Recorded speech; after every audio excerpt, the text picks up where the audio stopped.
Bueno, vamos a empezar y pues vamos a orar y darle gracias a Dios porque nos permite estar eh, pues aquí en este tiempo, ¿verdad? De devocional. Vamos a cerrar nuestros ojos y vamos a darle gracias a Dios. Señor, te damos muchas gracias. Gracias, Señor, por este nuevo día, por este nuevo tiempo. Gracias, Dios mío, porque nos permite, Señor, estar en este devocional, Señor. Queremos aprender de ti. Que seas tú, por medio de tu Espíritu Santo, Señor, dándonos el entendimiento, Señor. Disponemos de nuestro corazón, disponemos de todo nuestro entendimiento, nuestro intelecto, nuestra mente, nuestros pensamientos, Señor. Queremos dirigirlos hacia ti, Padre, porque eres el único, Señor, que merece honra, gloria, honor. Eres el único que puede dar el mejor consejo, Señor. Eres el único, Padre, que puede ayudarnos, Señor, a caminar en obediencia. Pero sobre todo, Padre, eres el único que puede perdonar pecados, Señor. Gracias te damos por tu misericordia. Dejamos todo en tus manos, Señor, y que sea tu palabra la que redarguya nuestras vidas, en nuestros corazones, Padre. Gracias, Señor, porque eres bueno, Señor. En el nombre de Jesús te lo pedimos. Amén. Bueno, pues vamos a comenzar. Y bueno, es importante, pues también reflexionar, ¿verdad? De qué es lo que, pues qué es lo que hemos hecho en esos devocionales, o más bien pues no lo que hemos hecho, sino qué hemos entendido, qué hemos comprendido, si realmente nos están sirviendo esos devocionales, si verdaderamente los estamos aprovechando, si pues qué hemos hecho, qué nos hemos esforzado. Hay que analizar, ¿verdad? Nuestras vidas, hay que analizar pues cada momento, ¿verdad? Nuestro comportamiento en actitud. Hay que analizar, pues, nuestras palabras, nuestros hechos, nuestros pensamientos. Hay que seguir analizándonos porque, pues, es bien importante que podamos nosotros, pues, también, por medio de esos devocionales, no solamente escucharlos, sino ponerlos por obra, porque, pues, los tiempos son muy, muy difíciles. Los tiempos se terminan ya, pues, todo apunta, ¿verdad? Pues, ya a que el Señor venga por su iglesia, pero como siempre lo digo, no es nada más esperar a que el Señor venga, sino, pues, nuestras vidas están siempre latentes en cuanto a viviremos mañana o no viviremos, qué pasará, ¿verdad? Para el día de mañana. En realidad, pues no lo sabemos. Así lo dice Santiago, ¿verdad? Que nuestra vida es como una neblina que, pues, por la mañana está, pero sale el sol y se disipa esa neblina. Entonces, así es nuestra vida. Solamente Dios es el que sabe nuestro futuro, el que sabe lo que va a pasar. Es el único que lo puede saber. Nosotros, pues no, pero lo que nos corresponde a nosotros es, pues, forjar ese camino, ya sea para el bien o para el mal, para recibir bendición o para terminar en una prisión de eternidad, ¿verdad? De oscura eternidad. Entonces, pues sí, hagamos esa reflexión si verdaderamente nos están sirviendo y pues lo importante es ponerlo en práctica, ¿verdad? Yo, bueno, en lo personal, pues a mí me sirven mucho porque eso me ayuda y me incita, me mueve más a estudiar de la Biblia, a leerla, a estudiar cada palabra, cada sentido de la palabra. Y pues me ha hecho reflexionar. Hay muchas cosas que yo también tengo que cambiar, como todos somos seres humanos. Hay muchas cosas en las que también tengo muchas fallas, tengo muchas cosas en las que pues pido a Dios que me ayude, ¿verdad? En cambiar muchas, sobre todo en algunas áreas de mi vida que todavía falta que Dios esté puliendo. Pero pues vamos a empezar. Este, el tema pues de este devocional es en signos de interrogación, entre signos de interrogación, y se llama, ¿quieres ser salvo? Es una pregunta, ¿quieres ser salvo? A este tipo de preguntas se les llaman preguntas retóricas, porque dentro de la misma pregunta va la respuesta. A eso se le llama una pregunta retórica, porque está la pregunta, pero ya no es necesario que se conteste, porque simplemente la respuesta va implícita ahí, ¿verdad? Va junto con la pregunta. Entonces, pues yo pregunto, ¿verdad? ¿Quieren ser salvos? Y la pregunta o la respuesta, pues es obvia, ¿verdad? Todo el mundo dice, pues sí, sí, quiero ser salvo. Esa pregunta, si se la hacemos a cualquier persona, pues no creo que alguien quiera decir que no, ¿verdad? Todo el mundo quiere ser salvo. Entonces, pues vamos a reflexionar en esto, en esa pregunta, pero la pregunta importante es que ustedes se las hagan. Pregúntense ustedes, ¿quiero ser salvo realmente? Pregúntenselo. ¿Quiero ser salvo? Porque para ser salvo hay requisitos, hay condicionantes, no es nada más de que yo deseo y quiero ser salvo y ya lo seré. Hay condicionantes. Entonces, lo que debemos entender es de que cuando nacemos físicamente, cuando nacemos, pues nacemos bajo el pecado original. Es decir, que pues nacemos siendo pecadores. Cuando ya tenemos conciencia del bien y del mal es cuando nuestros ojos se abren ante esa maldad. Ustedes lo pueden ver, ¿verdad? Por ejemplo, los niños. Un niño nace con inocencia y así va transcurriendo en su etapa hasta que llega un momento en su niñez, todavía siendo bebé, o un niño, pues, no sé, eh, que ya empiezan a tener conciencia. Eso lo aprenden. Los niños aprenden, eh, pues, a hacer ciertas cosas que cuando ellos saben que algo está mal, se esconden. No es cierto que, por ejemplo, cuando nosotros o cuando alguien va, algún niño, ¿verdad? Que está haciendo algo, algo que no está bien, ¿qué hace el niño? El niño se esconde, el niño pues realmente no da la cara, ¿verdad? Se va y se esconde. Entonces, eso es cuando ya se tiene conciencia. Cuanto más nosotros, que estando nosotros pues ya a una edad madura, digámoslo así, pues tenemos ya esa conciencia, ¿verdad? De pecado. Y pues la verdad es de que Dios es el Espíritu Santo es el que nos redarguye de él. Pero bueno, vamos a analizar algo del libro de Génesis. Esto es desde el del principio de los hechos, del principio de la creación. Cuando después que Dios creó los cielos, creó la tierra, Dios creó todas las cosas las creó perfectas y nos creó a nosotros. Entonces, vamos a leer, cuando ya fue todo creado, Dios dio una instrucción muy precisa, muy precisa en Génesis 3 vamos a leer del 6 al 10 ya después de que Dios dio pues esa,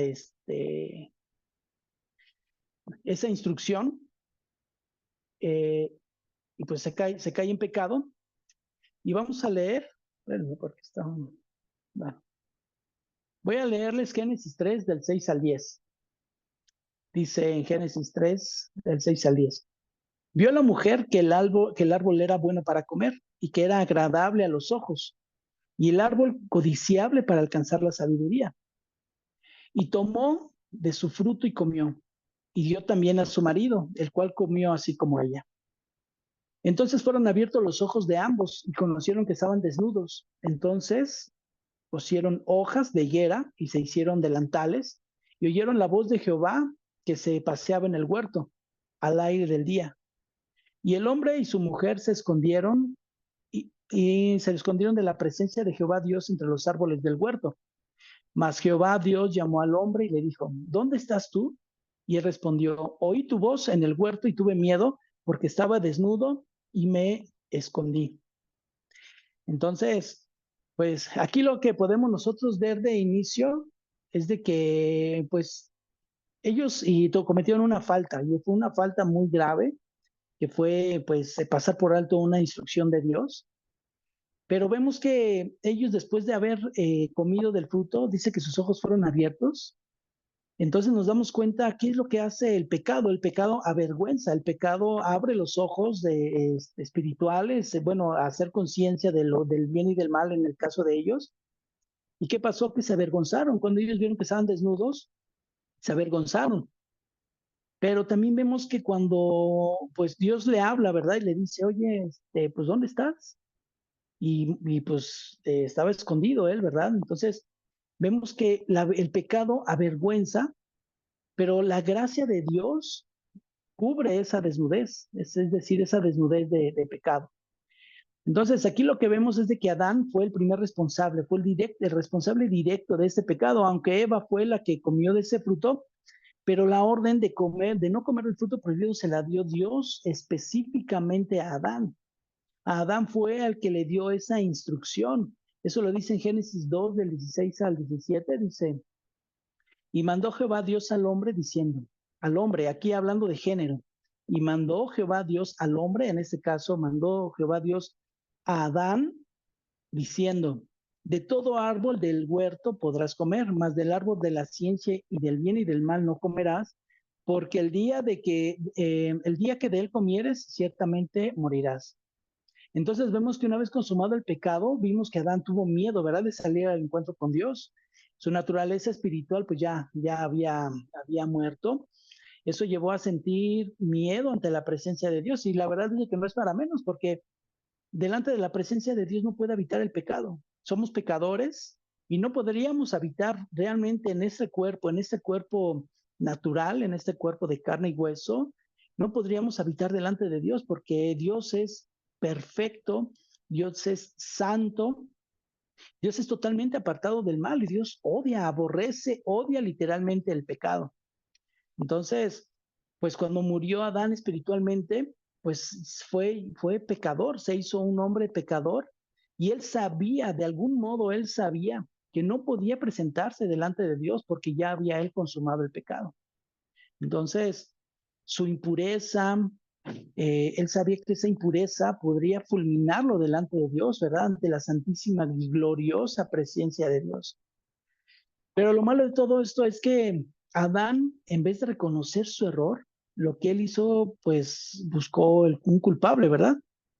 Y Eva lo hizo de igual manera. Entonces, lo que vamos a aprender aquí es que no se trata de buscar un culpable, sino se trata de buscar el perdón de Dios. Génesis 3, del 11 al 13 dice, y Dios les dijo, ¿quién te enseñó que estabas desnudo? ¿Has comido del árbol del que yo te mandé no comieses? Y el hombre respondió, es decir, Adán respondió, la mujer que me diste por compañera me dio del árbol y yo comí. Entonces Jehová Dios dijo a la mujer, ¿qué es lo que has hecho? Y la mujer dijo, la serpiente me engañó y comí. Entonces, ¿qué es lo que vemos, verdad? ¿Qué es lo que aprendemos? El buscar culpables. Si yo hago algo mal, no es que yo tenga que buscar un culpable, sino debo de asumir mi responsabilidad. Eso es lo que debo de hacer, asumir mi responsabilidad y hacerle frente a todos esos hechos. Entonces, no podemos culpar a nadie por cómo somos. No podemos culpar las circunstancias, no podemos culpar nuestras malas palabras a nadie, nuestra actitud, no podemos culpar a nadie de ella, no podemos culpar las circunstancias. Últimamente, ¿cuánto se ha visto, verdad? De que estamos así por el gobierno, ¿no? O sea, no es eso. O sea, no se trata de que si yo hago algo mal, buscar un culpable. Es que yo soy así porque de chico me trataron mal. Es que yo soy así porque de chico me abusaron de mí. Es que yo soy así porque mis padres me rechazaron. Es que yo soy... No, o sea, no se trata de eso. Se trata de que reconozcamos que somos pecadores, que nosotros somos responsables de nuestros actos.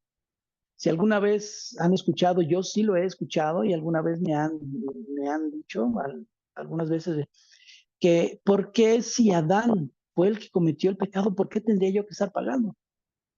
Pero pues lo que yo pues he también dicho es que pues esa misma, eso mismo que Adán tuvo, el no acercarse, el no pecar, Eso mismo tenemos también nosotros, esa libertad de pecar o no pecar.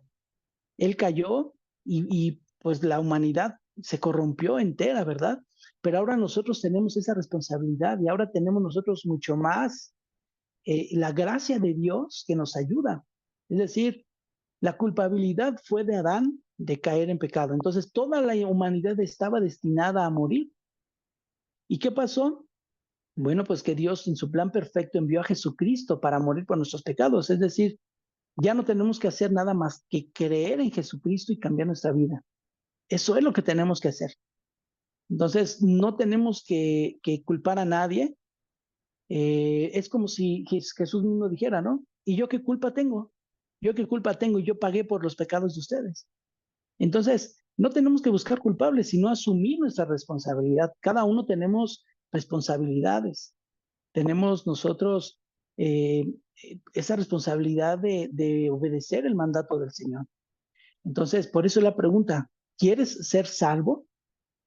Pues yo digo, pues es como les digo, ¿verdad? No creo que haya alguien que diga, no, pues yo no quiero ser salvo, yo quiero seguir mi vida como la he tomado y quiero yo, pues continuar. A mí no me interesa mi futuro, no me interesa nada.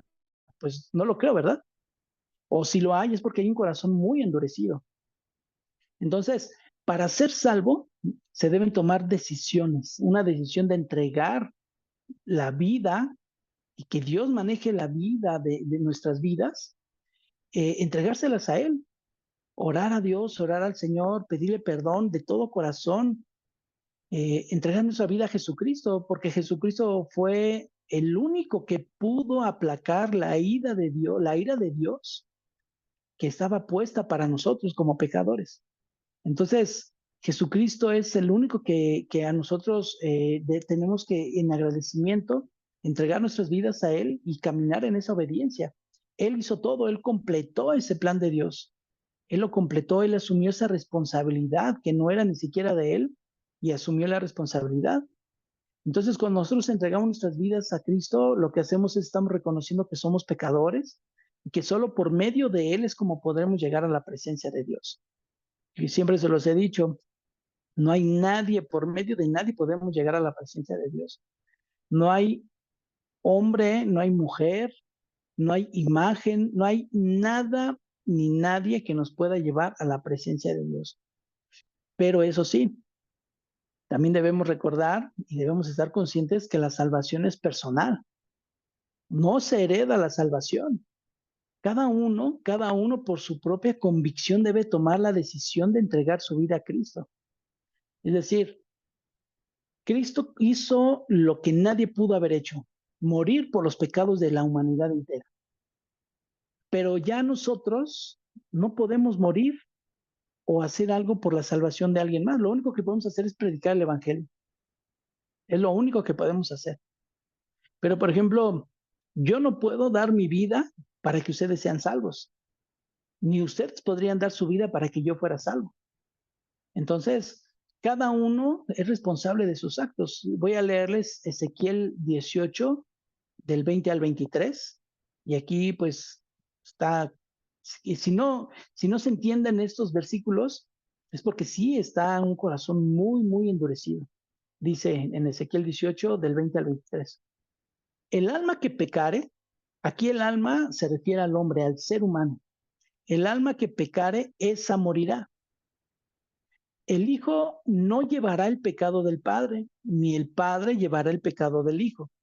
La justicia del justo será sobre él y la impiedad del impío será sobre él. Mas el impío, si se apartare de todos sus pecados que hizo y guardare todos mis estatutos e hiciere según el derecho y la justicia, de cierto vivirá, no morirá. Todas las transgresiones que cometió no le serán recordadas. En su justicia que hizo vivirá. Y luego viene una pregunta que hace Dios. Es una pregunta que hace, dice, ¿quiero yo la muerte del impío? Entonces, es como le decía, es una pregunta retórica. ¿Quiero yo la muerte del impío? Dice Jehová, el Señor. ¿No vivirá si se apartare de sus caminos? Entonces, Dios no quiere la muerte de nosotros. De hecho, el infierno no siquiera fue creado para nosotros, el infierno fue creado para Satanás y sus ángeles, todos los que le siguieron y todos los que quisieron rebelarse contra Dios por medio de ese mal consejo, de esa influencia de Satanás sobre los ángeles de Dios, cuando era Luzbel, influyó en ellos y ¿qué hicieron? Tomaron decisiones. Ellos tomaron la decisión de seguir el mal consejo de Satanás. Y el infierno está creado para ellos, no es creado para el hombre. Pero llega el hombre, llega el ser humano, llega el alma de la persona. ¿Por qué? Porque así decidió hacer. Es decir, Satanás en su astucia, él, ¿se imaginan los ángeles delante de Dios? O sea, es algo inimaginable. Viendo el resplandor de Dios, o sea, su presencia, aunque dice la Biblia que ni ellos ven de frente a Dios, dice que los querubines tienen 6 alas y con dos se tapan el rostro, con dos se tapan los pies y con dos vuelan. Es decir, ellos saben la santidad de Dios y lo que hacen es cubrir ellos su rostro. Entonces, ¿se imaginan? ¿Se imaginan a Adán teniendo esa comunión directa con Dios? A Luzbel teniendo también una comunión, dice que fue el ángel perfecto que Dios creó, pero eso lo llenó de orgullo y tomó la decisión de rebelarse contra Dios. Y él, en su poder de convencimiento, convenció a los demás ángeles. ¿Y qué hicieron? Le creyeron y fueron y lo apoyaron para rebelarse contra Dios.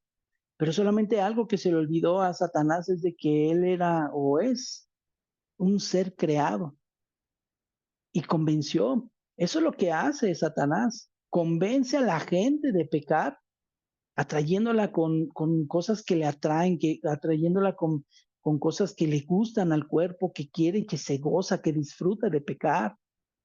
Entonces, Dios no quiere eso. Lo que Dios quiere, a él le duele en su corazón. Le duele en su corazón cuando un impío muere, cuando un pecador muere, porque Dios es un juez justo y no puede faltar a su palabra. Y cuando un pecador muere, su alma es juzgada y es irremediablemente que vaya a ese lugar de tormento. Entonces, por eso estos pasajes vemos que es muy claro, ¿verdad? Que cada uno dará cuentas por sí mismo. Yo no voy a dar cuenta por ustedes, yo no voy a dar cuenta por Daniela, por Carla, por mi mamá, por nadie, ni ustedes van a dar cuenta por mí. Cada uno va a dar cuentas de sí mismo. Entonces, existe esa posibilidad de arrepentimiento y mientras haya vida, haya esa esperanza. Ponerse a cuentas con Dios es confesarle sus pecados, cambiar de vida, cambiar de pensamientos, cambiar de actitudes. No lo hacemos solo, sino que Dios nos ayuda. Dice que el Espíritu Santo dice, ¿cómo hemos de orar como conviene? No lo sabemos, sino que el Espíritu intercede por nosotros con gemidos indecibles. Es decir, que el Espíritu Santo nos hace también hablar, nos hace sentir lo que tenemos que hablar en confesión a Dios, en peticiones a Dios. Entonces, debemos nosotros estar vinculados con Dios, tener esa vinculación, tener esa relación, tener entendido de que si yo peco, tengo que pagar por la consecuencia de mis pecados. Entonces, si una persona no camina bajo la voluntad de Dios, pues ustedes saben, al morir físicamente, pues su alma se pierde por toda la eternidad. Y eso no es culpa de nadie, no es culpa de nadie, es por su propia decisión de no caminar en obediencia. No es culpa de absolutamente nadie. Entonces, por eso es por lo que la reflexión de esos devocionales, el hacer conciencia, ¿me están sirviendo realmente? ¿O solamente es como si fuera como en un entretenimiento? O a lo mejor, pues porque me hacen sentir bien. En la Biblia hay una historia del rey Saúl, el primer rey sobre Israel, y cuando Saúl caminó, digamos, bien con Dios, pues todo iba bien. Pero cuando él se rebeló contra Dios, ¿qué pasó? Empezó a experimentar derrotas, muchas cosas. Consultó a los muertos, sino que él tenía una relación pues, muy, muy estrecha con Dios. Se desvió de la verdad, empezó a consultar a las adivinas, a las brujas, comenzó a hacer atrocidades. Y dice que Dios le dolió en su corazón de haberlo puesto como rey, y dice que retiró, o sea, lo dejó. Ya no, el Espíritu Santo ya no llegaba sobre Saúl. Pero ¿qué hacía? Que David llegaba y tocaba el arpa. Y es así como él se tranquilizaba, es decir, los demonios lo atormentaban, y cuando David llegaba y tocaba el arpa, tenía la gracia de Dios para tocar el arpa, y dice que él se sentía muy bien. Pero cuando David se retiraba, él volvía a su estado, ¿verdad? De normal, su estado natural, su estado en el que él ya estaba. Y quería matar a David, lo alanceaba, bueno, pero a lo que voy es, si estos devocionales solamente te reconfortan en esos 30 o 40 minutos, pero el resto de tu semana eh, haces como quieres, pues entonces son focos rojos, porque realmente no están sirviendo en ti estos devocionales. ¿Y qué es lo que está pasando? Bueno, pues que y cabe la posibilidad de que si tú no haces caso a la palabra de Dios, al consejo de Dios, a la instrucción de Dios, entonces eso es muy, muy, muy peligroso.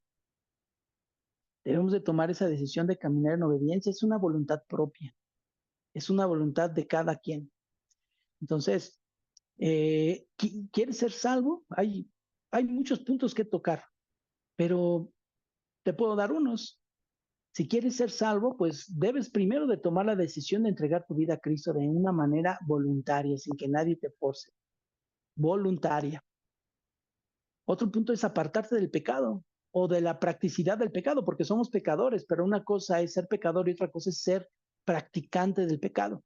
Y eso es lo que Dios aborrece, la practicidad del pecado. Que si yo hago una cosa y la hago y la hago como una costumbre, es una practicidad del pecado.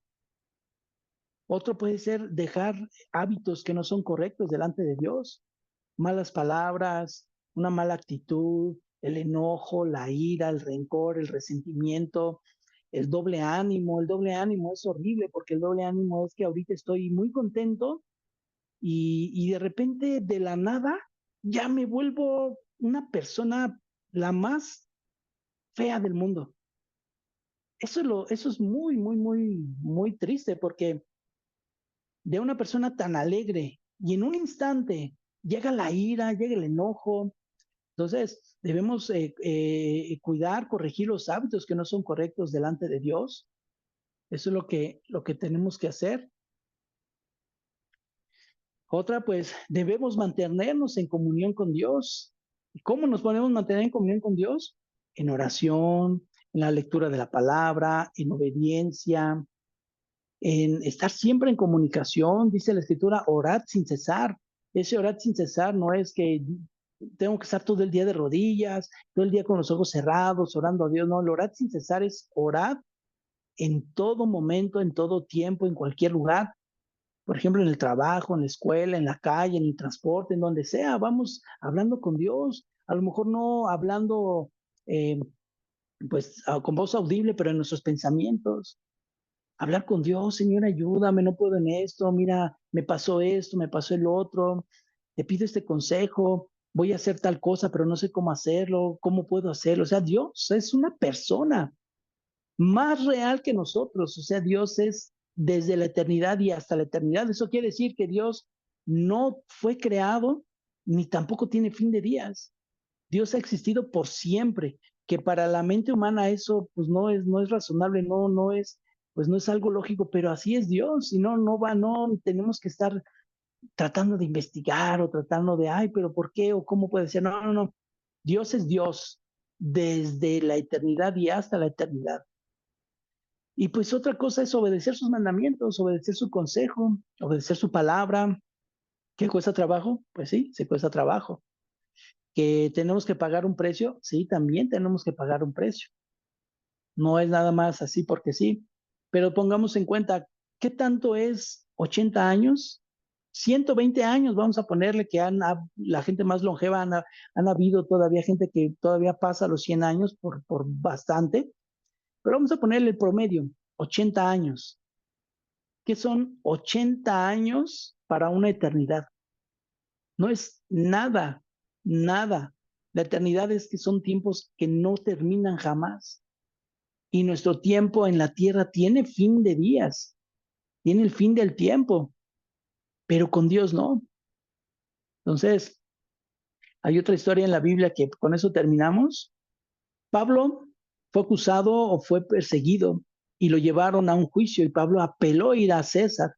Pero en ese proceso, él llegó y estaba preso con un gobernante que se llamaba Festo y lo visitó otro gobernante de otra ciudad que se llamaba Agripa. Cuando Pablo empieza a darles el testimonio de su vida, de su conversión, empieza a predicarles el evangelio y todo, terminando él todo lo que estaba él hablando en defensa propia, pero también dando testimonio de Jesucristo, dice en Hechos 26, 28 y 29. Entonces Agripa dijo a Pablo, por poco me persuades a ser cristiano. Y Pablo dijo, quisiera Dios que por poco o por mucho, no solamente tú, sino también todos los que hoy me oyen, fuesen hechos tales cual yo soy. Entonces, ¿qué es lo que dijo Agripa? Literalmente, ¿sabes qué? Así estuve de ser cristiano, o sea, por poquito me persuades, casi me convences, pero no lo lograste. Y le dijo Pablo, pues no hubiera querido si por poco, por mucho, y no solo tú, sino que todos creyeran, que todos aceptaran a Cristo. Y entonces Agripa se quedó a nada de poder llegar al cielo. A nada se quedó de llegar al cielo. ¿Qué pasó con él? No lo dice la historia, bueno, más bien no lo dice la Biblia, pero debe de haber historias, debe haber escritos que la manera en que pudo haber muerto Agripa, pero no es eso, sino el hecho a dónde fue su alma. ¿A dónde fue su alma? Por poquito estuvo para ir al cielo, pero tomó la decisión de no hacerlo. Entonces, tomen sus decisiones, sigan leyendo, sigan orando y sobre todo cambiando actitudes, porque Dios, Él es un Dios santo y a Él no le agrada pues la desobediencia de las personas. Entonces, si estás haciendo algo mal, pídele a Dios que te perdone. Si estás haciendo algo incorrecto, pídele a Dios que te ayude. Y no sea de que por poco me persuaden estos devocionales para ser cristiano. Por poco me persuade la palabra de Dios para ser cristiano. Por poco soy persuadido para ser salvo. Porque si te pierdes, esa no va a ser responsabilidad de nadie más que tuya. Tú eres el único responsable de tus actos, de tus pensamientos y de tus decisiones. Entonces, pues le damos muchas, muchas gracias a Dios de que Él ha sido bueno. Y bueno, pues voy a terminar esta grabación y pues va a quedar ahí por quienes quieran volver a verla. Solamente hacemos una oración pronta. Señor, te damos gracias por tu palabra. Gracias porque eres bueno, eres fiel y misericordioso, Señor. Y bueno, pues que no quede estas palabras, Señor, al aire, que no queden esas palabras como Agripa lo dijo, por poco me persuades a ser cristiano, sino que verdaderamente penetren en lo más profundo del corazón, del ser humano, del alma, Señor, para que pues tu Espíritu Santo convenza de pecado, Señor, y pueda haber esa salvación en la cual pues tú te deleitas, Señor, y pues tú no quieres la muerte del impío, dice tu palabra. Gracias, Señor, y quedamos en tus manos para honra, gloria y alabanza tuya, Señor. Gracias, Padre, en el nombre de Jesús. Bueno, pues terminamos y voy a terminar la grabación.